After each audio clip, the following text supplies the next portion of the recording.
السلام عليكم ورحمة الله تعالى وبركاته وانكم سلامين داوديا ميل والبا دونيدا ugu nooshahay halkani waa Xogogaal Production fadlan hadaad channelka ku cusub tahay walaal subscribe saar muuqaalkan like inoo saar inoo sii share garay muuqaalka si aynu ugu dhiirano oo mar walbana kuugu soo gudbino warbixino xasaasi ah daawada maalmahan waxa magaalada ku jiro sida la socoto channelkii weynaa ee Durdur Media oo hawada laga saaray marka waxyaabahan isweydiinana waxa ay yihiin yaa ka saaray Durdur Media sidee looga saaray hawada daawada sida la socoto Xasan Toob waxa la shaqeynaya rag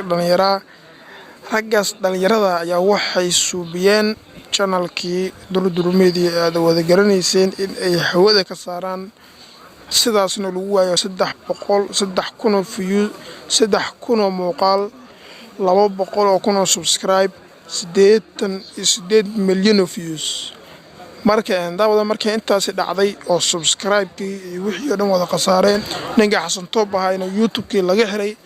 ayaa Xasan Toob waxa tala siiyay rag dhalinyaro oo saaxiibo ay yihiin waxayna ku dhahdeen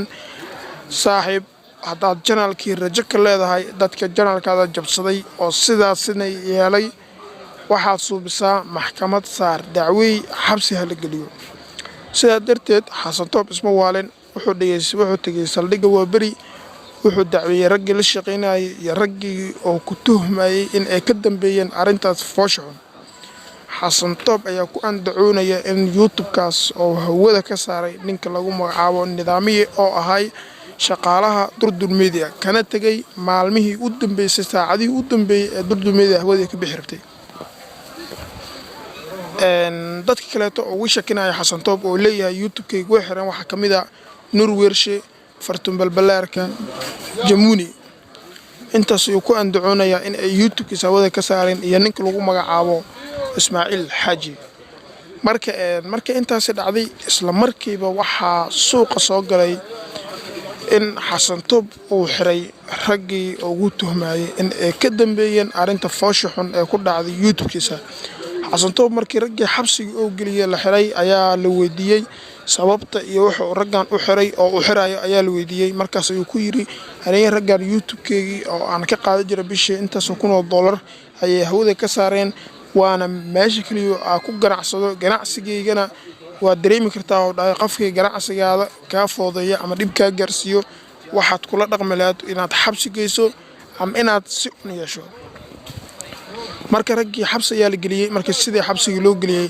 ayaa waxa dhacday in rag odayaal ay imaadaan ay dhahaan maxaa loo xiray nidaamiye sababta lagu haysto maxay tahay yaa soo xiray Xasan Toob ayaa loo wacay rag ninkii waxa la yiri waalidkiisa yimid soo car Xasan Toob uu yimid wuxuu dhahay raggan saas ay yeeleen YouTube-kayga ay xireen rag odayaalna waa taqaana YouTube iyo Facebook iyo filinkaas ma qoraan war waxay dheen maanta si baashu soo socotay ma YouTube iyo waxyaabo noocaas ah oo habraha qaawin iyo soo galiyaan maadana ilmeel isku xiraa sidii ayaa xabsiga looga saaray nidaamiye haatan arintu waxay maraysaa meel xun Xasan Toob wuxuu leeyahay meel uu wax u raadiyo YouTube-kiisa aniga Xasan Toob waxaan kula talin lahaa hadduu YouTube-kaas rajo ka leeyahay ama uu rabo inuu YouTube-kaas oo dib u hanto in uu suubiyo in uu waco shirkadda YouTube lala xiriiro la dhaho aniga YouTube-kaas aniga ayaa lahay muuqaalada ku jira aniga ahay mulkiilahana waa aniga YouTube-kayga u baahanay sidaas YouTube lagu yiraahdo kullay waxaan waa shirkaddan hadii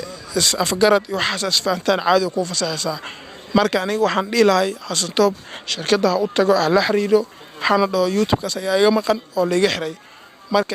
daawade waad ku mahadsantahay muuqaalkan hadaad dhameysatay fadlan subscribe saar channelka muuqaalkan like saar siina share garay